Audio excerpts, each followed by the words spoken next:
Americans generally vote by placing an X next to their preferred candidate, a few by pulling their trigger fingers.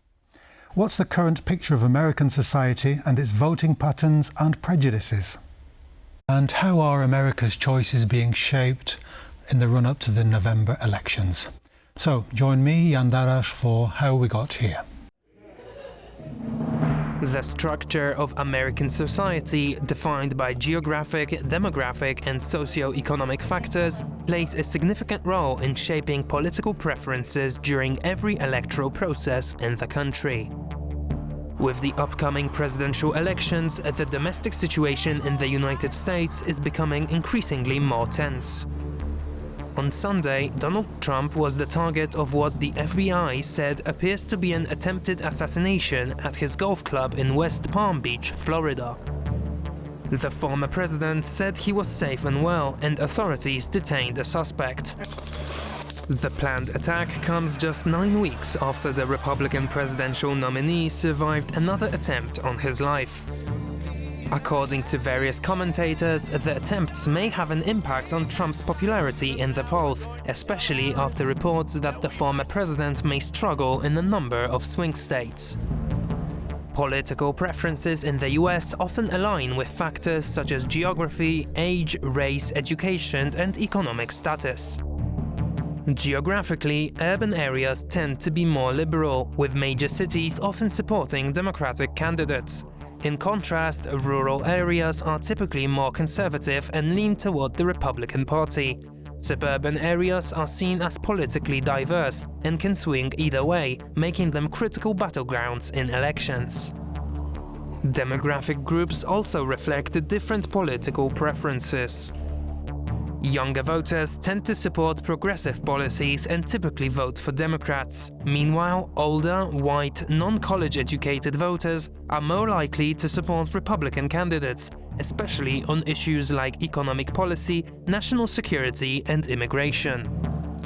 Education also shapes voting behavior. College-educated voters, particularly in suburban areas, increasingly support Democrats, while non-college-educated voters tend to back Republicans.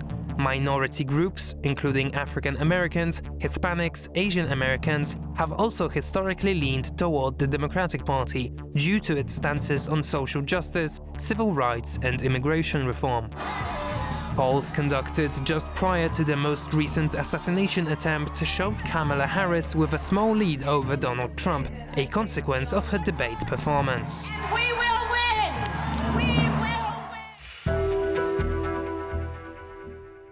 I'm delighted to welcome our guest today, Tomasz Płudowski, the Associate Professor at the University of Economics and Human Sciences here in Warsaw. Welcome again. Great to have you. Thank you. We're going to discuss the American run-up to the elections and with a specific stress on the regional aspect of this fascinating election. First of all, though, can you just give us a tour of the horizon of how you perceive the American elections so far? We know former President Trump, Vice President Kamala Harris, they're going to be going head-to-head. What's the mood music as you see it? Well, I think this election has become, basically since Joe Biden resigned on 21st of, was it July? Seems so long ago, doesn't it? So many things happened. Yes. Atypical things happened in this election, right? Another assassination attempt. I know. This election has become more interesting because it was quite predictable. The same candidates who have been president so far, more or less similar. I mean, they obviously differ ideologically. They're different in terms of their values and so on. But it was hard to get excited about this election or motivated, which decreases turnout. So it's not good for either party.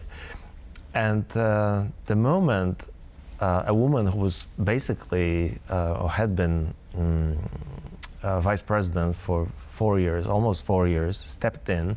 So somebody that supposedly was well known, somehow she was in the spotlight, and Americans and the rest of the world gave her another look and suddenly saw something else. I mean, she was supposed to be She was supposed to have a problem attracting electorates, and somehow people got crazy about her almost. She seemed like a celebrity to me, the way she was dressed, the way she spoke to crowds.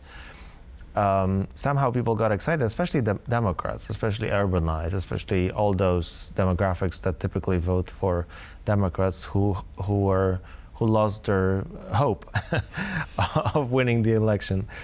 And suddenly they saw somebody who had a lot of energy, who was hopeful, who knew how to energize their audience. And she didn't have this as during her tenure as vice president. Well, she probably didn't have a chance as a vice president. You're not in the spotlight. Yes, you're in the shadow, and she was given minor tasks. Basically, if you look at the American Constitution, the role of the vice president is not really that important. Her vote matters if there's a draw in the Senate, 50-50, and then she can vote and flip, right, the result. But otherwise, I mean, she does whatever she agrees to do with the president, and depending on the relationship they have, usually it's not a major task. Sometimes, like with George W. Bush, he got a vice president who was actually more experienced than he was politically, so that person Dick Cheney promised that he wasn't going to run for election, and he was actually quite influential. But otherwise, vice presidents don't really play an important role. Dan Quayle, and there's lots of examples, right, of vice presidents who didn't really get anywhere. So she seemed to be like that. I mean, she was perceived like that, but it turns out it wasn't really her. She's quite ambitious. She's had a legal career, and she's quite a good speaker. I mean, she knows how to speak to crowds. If you watch this last debate, she was quite natural. She knew how to set up a trap for Trump. I mean, if you look at all those various facial expressions, you can see that she was actually, even though it was probably more, not traumatic, but more difficult for her because it was her first debate and it was his 7th, she was quite relaxed, and it almost seemed like she was enjoying it. She was being a little bit cruel, or at least psychologically she knew how to approach him. Goad him. Yes. That's what she did. So we're seeing a new Kamala Harris, and it actually, what it did to the election is that it worked in favor of the Democrats, while Biden was kind of 5 percentage points, which is a lot in American elections. You don't see so many changes in the support. He was 5% behind Trump. She, at some point, was 5, at the beginning at least, she was 5% in front of him or ahead of him. Now it seems like the newness wore off. He was not giving interviews for a very long time, major media interviews for a very long time. Then she did to CNN, it went okay. But now she has to really, she cannot be sure of the victory. She really has to get in there and fight, be tough. And that debate actually worked to her advantage. He made some mistakes. It wasn't fatal. It wasn't as bad as Joe Biden's. But, I mean, she did a great job.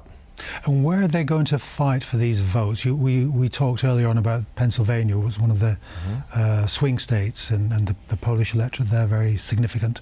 What should we be looking for in the run-up to November?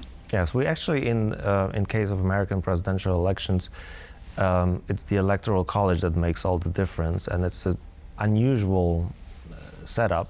These are not direct elections, so it's possible actually for one candidate like Hillary Clinton to actually get 3 or 4 million more popular vote, and everywhere else she would be president. But because of the Electoral College, which is often misunderstood, it's quite automatic, but it works. It's quite complicated also mathematically. Every state has a certain number of electoral votes, and it's enough to win in all states but 2. It's enough to win 50% plus 1 vote, and you get all the electoral votes of that state. So it's like 100% of the vote from that state, right? So that's why all the focus, both candidates, both parties focus on the few states where the support for both sides is almost identical, and it doesn't take much, sometimes less than 0.5% to flip the state, and then you get all the electoral votes from that state. So that's why basically American elections, even though they cost incredible amounts of money, $1 billion it costs to win, to run an election, to have a candidate as a party, but still, it's basically, the battle is basically, even though the country has so many states, it comes down to 7 or 8. Most of them are the same. In Ohio, for example, is often one of them. Not so much maybe this year, but Florida was a swing state. It's not anymore. It's Republican, but mostly Pennsylvania is there very often. So this year it's the Rust Belt in the north, Wisconsin, Michigan, Pennsylvania, and the Sun Belt in the south, Georgia, Arizona. So it's gonna be those states, and it's probably Pennsylvania is gonna be. It might come down. It might be impossible to win the election without winning Pennsylvania. So suddenly the polls matter. Yes, the polls. The polls, the polls and the polls. Yes, yeah, that's right. So the coastal elites, as you alluded to, they are basically, for the Democrats, they are the liberal wing of American politics. Is this a broad brush? Is this approach too broad to characterize these huge populations as democratic or Republican in terms of their values? My point being is, do we see the Democrats on the coast, Conservatives in the south? You mentioned the Rust Belt in the north, the Sun Belt. Are these very broad but accurate presentations of how people feel? Well, for the most part, because all it takes is half the electorate. Yeah. So, I mean, obviously, in no state is there 100% support for in any social group, Yeah. but some come close. Like, for example, blacks. I mean, 90% Democratic. It gets lower and lower with every election since Barack Obama, but it's still more than 80%. It's probably going to go up again. What are the polls, by the way? LGBT, probably about 80% Democratic.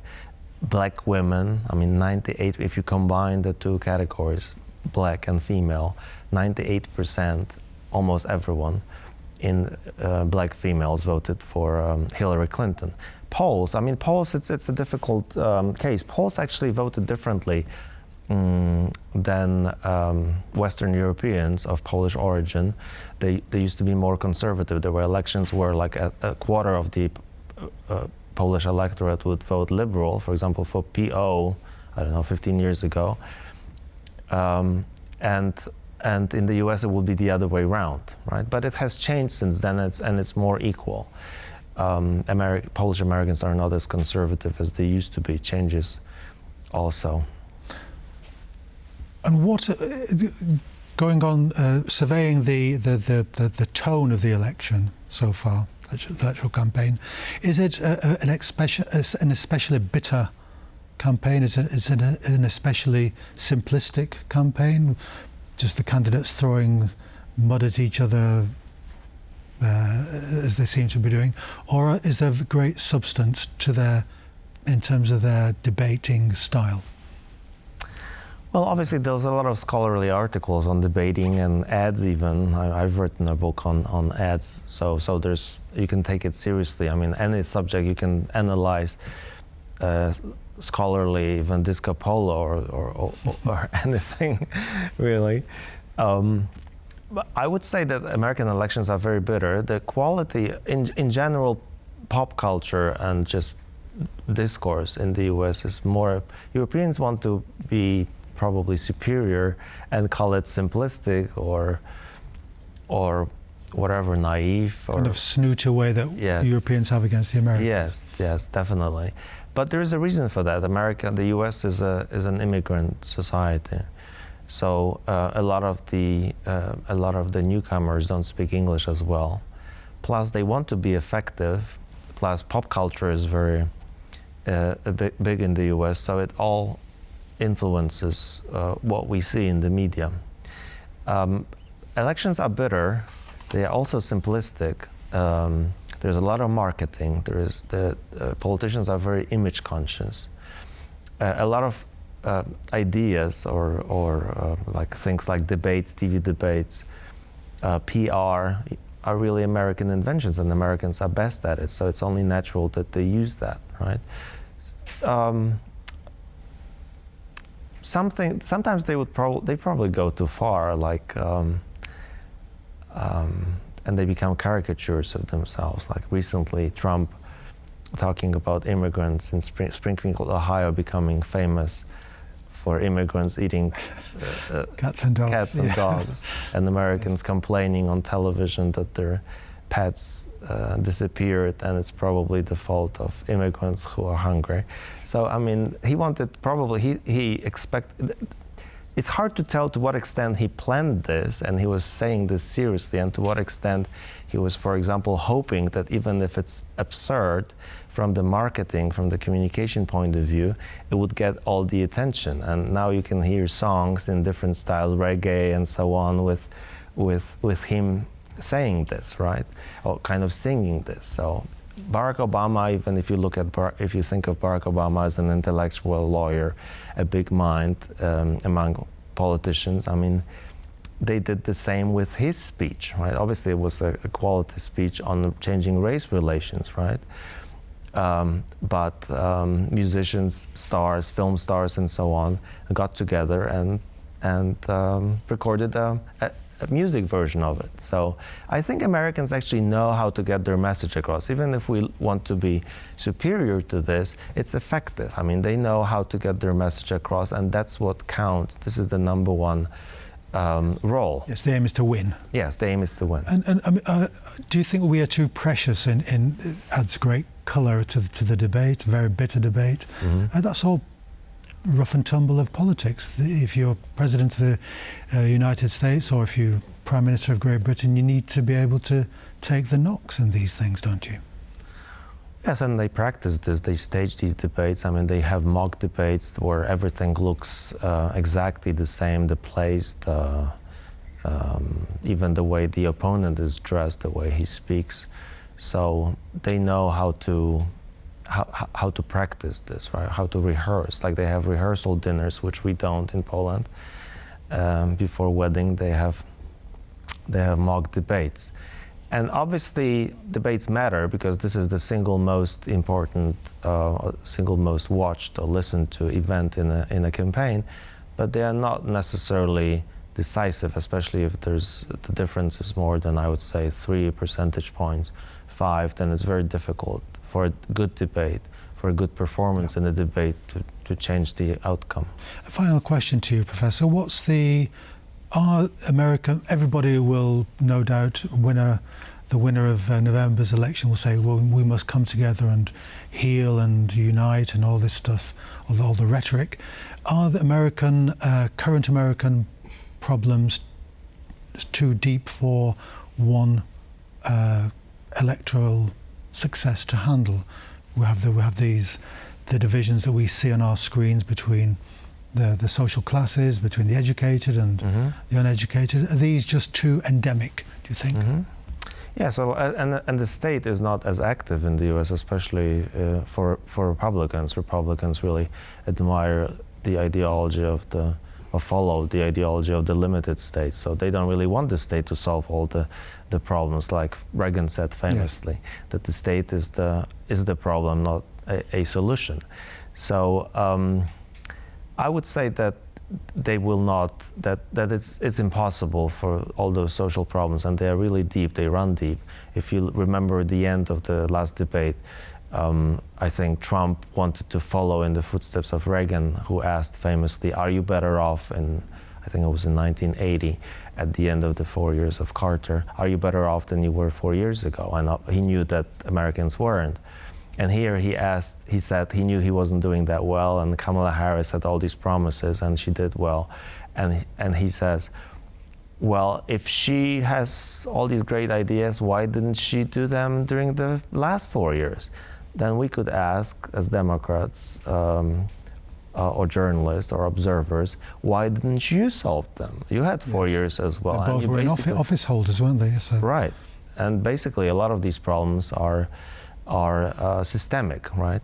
And they are not that easy to solve. And the American state does not want to be as active. Business, for example, is much more independent from the state.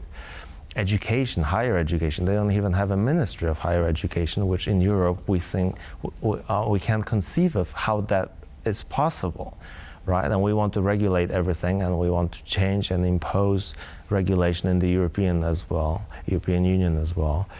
But Americans have a different approach, and they think that problems should be solved at the state level or individually by businesses or individuals. They really prefer individuals to take decisions for them. Right. I don't really necessarily support that approach, especially in terms of healthcare. I think the state needs to be much more active, and I think the US is kind of going in that direction, but very slowly. I think the US is partly going to the left. The state more and more left-wing, but not radically left-wing, definitely not communist ideas. But a more active state is being performed. And as they say, a week is a long time in politics, so anything can happen in the next month or so. Before we meet again. Yes.